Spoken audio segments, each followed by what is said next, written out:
Good afternoon, dear students. Today we will talk about modern trends in distance education. To cover this topic and to talk about these thematics, we have several themes and topics. We will discuss this with Professor Tami Belhaj. At first, I will give these themes, which are digital divide, digital transformation in education, distance learning, open education resources, and finally, digital badges. Professor Tami Belhaj, lecturer at the University of Sherbrooke, Faculty of Pedagogy from Canada. Good afternoon, Professor, and we are happy to be with us in this in our studio. Good afternoon. Thank you for having me. It's always a pleasure to be back in Algeria and share what I've been doing there for several years. Yes, and we are happy, Professor, to give us this opportunity and talking about a very important subject or topics which give for students new possibilities to understand more and more about this kind of learning. That's it. Okay, so just to get started, I'll just talk a little bit about distance education in general. Distance education has been around for several years before the advent of digital technology. Recently, with the advent of the internet, things have really accelerated. Yes. And even more recently, with the pandemic we went through, it became really essential to give access to education in times of isolation. Yes, with the pandemic, the distance learning is become a reality, Professor. Absolutely. And before talking about these topics, we must talking about a challenge, new technologies which become a challenge to the in this kind of learning. Yeah, well, there are several challenges. Distance education is really based on two players. One is the teacher that's delivering the learning, planning it and delivering it, and on the other hand there is the learner. Okay, so in distance education, the learner is on his own or on her own, unlike in the classroom. So the teacher has to plan according to the situation. Okay, the student is not in front of him or her in a classroom, so they're distributed and they're accessing the content at different times. And the learner has to be more autonomous and has to have skills to access the content. The student, yeah. Absolutely. A student coming into class for a face-to-face delivery is not the same student as the one learning in distance education. In distance education, the student is, they are distributed remotely, and they're learning at different times of the day, and they need to have specific skills, to learn on their own. Be very autonomous, prepare their questions for the time when they're in contact with their tutor. So distance education... we must give him a training to develop his skills in this kind of... Absolutely. Before teaching any specific topic, we have to prepare the learner, for this type of delivery. And nowadays, with technology, they definitely need digital skills, and that's where my first topic is, if I may, which fraction. is the digital divide. Yes, the digital divide. Yes. Return to the topics which are developed by Professor Belhaj Tami. The first one is about the digital divide. Yes, yes. So, why digital divide? Well, because... perhaps for the development countries and not as for the advanced countries. No, the digital divide is everywhere. And I'll just describe it basically. It's actually 3 levels. The first level of the digital divide is between people that have access to technology and those that don't have access. Okay, so some individuals, unfortunately, in this day and age, as we speak, don't have access to a computer. So that's where the digital divide starts. Those that don't even have access to a device, don't have access to internet, don't have access to a decent connection, a speedy connection. So we need to bridge that divide and make technology accessible. That's the first challenge. Digital divide is not, the situation is not the same for emerging countries as for advanced countries. It is different, certainly. There is difference. There are differences, but even in developed countries, you have like families with 3-4 children where there are only one computer. Yeah. So when they come back home to do their homework, they have to, wait for their turn to use that one computer that is in the home, and that's one kind of digital divide: accessibility. Okay, some families have one device per person with a fast connection, and some don't have a fast connection. During the pandemic, a lot of people had to send their children to do their homework in the municipal library where there is internet because they didn't have a fast enough connection at home. At home. But we talk about, in general, about the education community. Yes. For example, higher education, yes. National education. Yes. Yes. At that level, I must say, there is not so much issues of access. Yes. Universities are well equipped. But from what I see here in Algeria during my short visits, I mean, there is decent equipment as well in the libraries, access to computers with internet. But it varies from one country to another. But there is definitely one issue, which is access to technology. That's the first level of the divide. The second level of the divide is the skills and the capabilities to use the technology. Okay? I can provide individuals with equipment, but if they're not trained to use that equipment appropriately, well, it's no use. So we need to train as many people as possible to basic digital skills. How to open the computer, how to connect to the internet, how to send an email, how to create content and share it, attach a file, etc. So that's the second level of divide. And especially in distance education, we have to make sure everybody has a minimum level of skills to be able to use technology.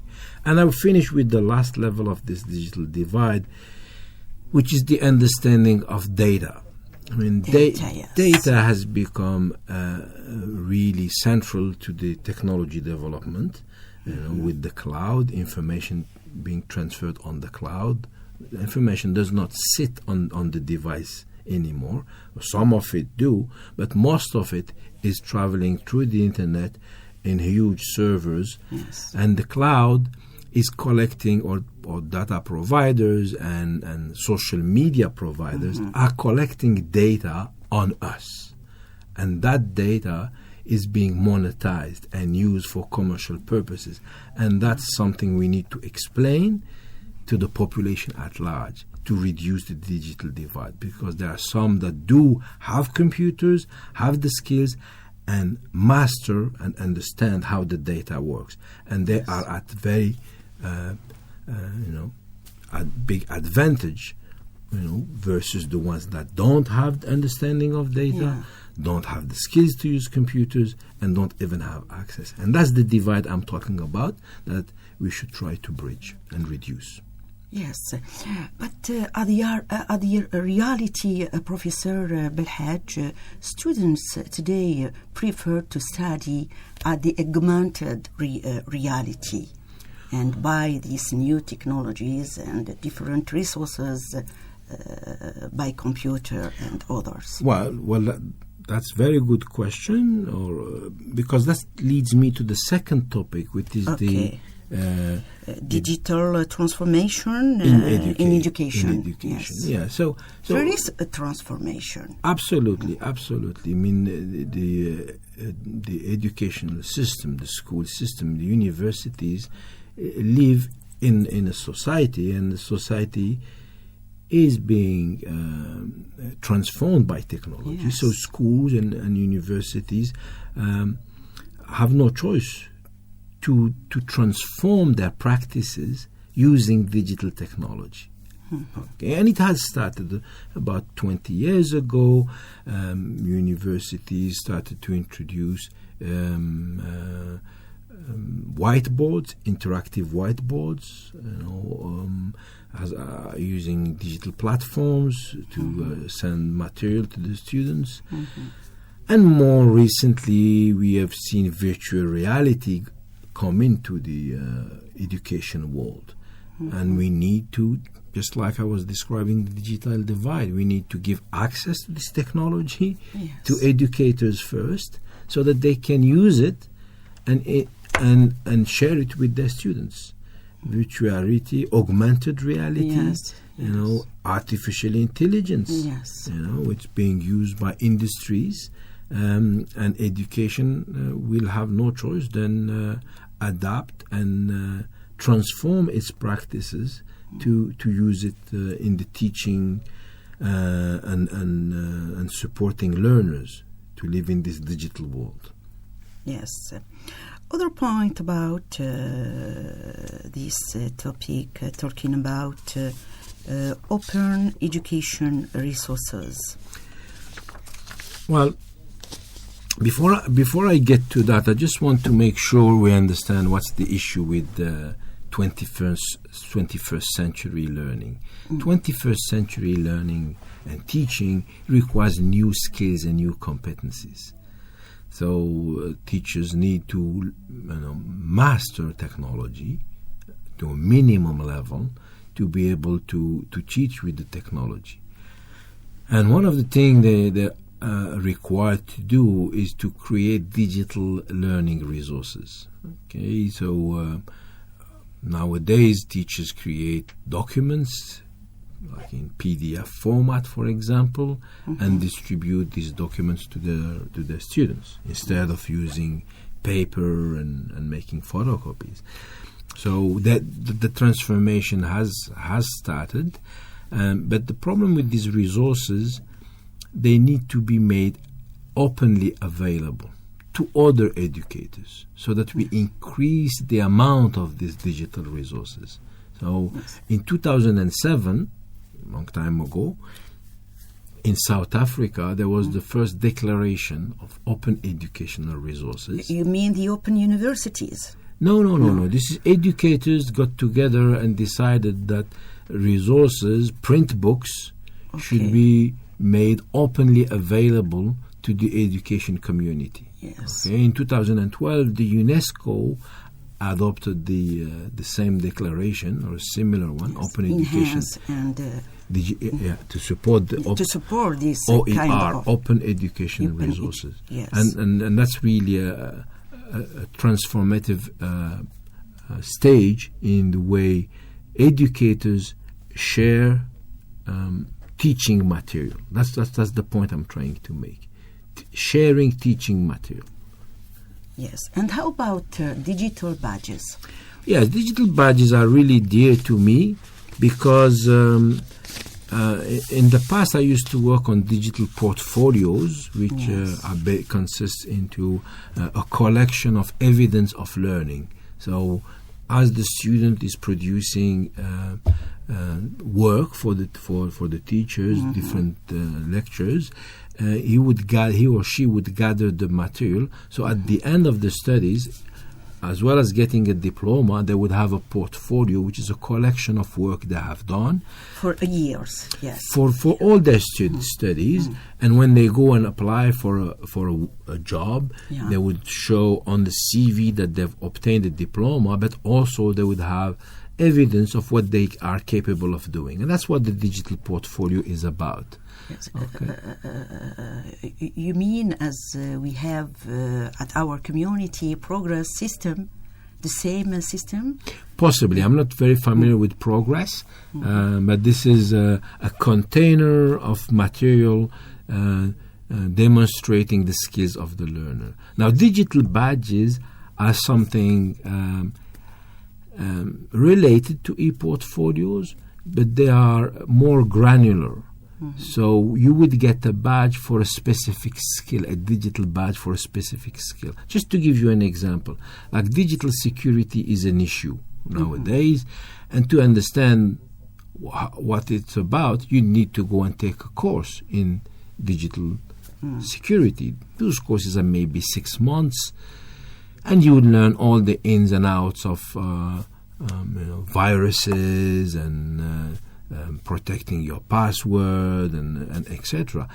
But not everybody has the time to spend 6 months to learn about digital security. So digital badges would be short courses explaining just like how to install an antivirus on your computer and how to choose the right one. Okay, that'd be maybe a 2 hours course you would take online, and you would get a badge proving that you have learned how to install an antivirus on your computer, and you would get a badge. Okay, and on your CV you would have digital badges that are clickable, and inside the badge there'll be all the information about when you took the course, how long was the course, and what competencies you've developed. They're really very trendy, I would say, these days, but they're really replacing traditional CVs, curriculum vitae. Perhaps, Professor, there is others challenges related to programs, especially for our countries. Well, all countries are facing the same challenges. I mean, especially perhaps after similar, COVID. Perhaps similar challenges, not the same. Yeah, well, large countries that are, big territories, distance education is key to reach populations from all corners. Like countries like Australia, Canada, and Algeria are in the same boat in terms of large territories, and developing digital content, offering micro training, short training, with micro certification like badges are the challenge, I would say, right now. Yes. The technologies, Professor, at the end, what we have to say for our student, that the technologies is developing. There is a huge development of new technologies, and we must be at time. Yes. Well, that's definitely something everybody has to cope with. Technology evolves very fast. Software have new versions coming out every year. Hardware is the same. New equipment, faster equipment. Artificial intelligence is becoming a major game changer in education. So we have no choice in keeping up to date. Being vigilant about this new trends and educating ourselves, individually and collectively, to fully take advantage of 21st century changes and challenges. Yes. Thank you very much, Professor Tami Belhaj, lecturer at the University of Sherbrooke, Faculty of Education from Canada. Thank you very much to give us this opportunity. It was my pleasure, and you're very welcome. Thank you.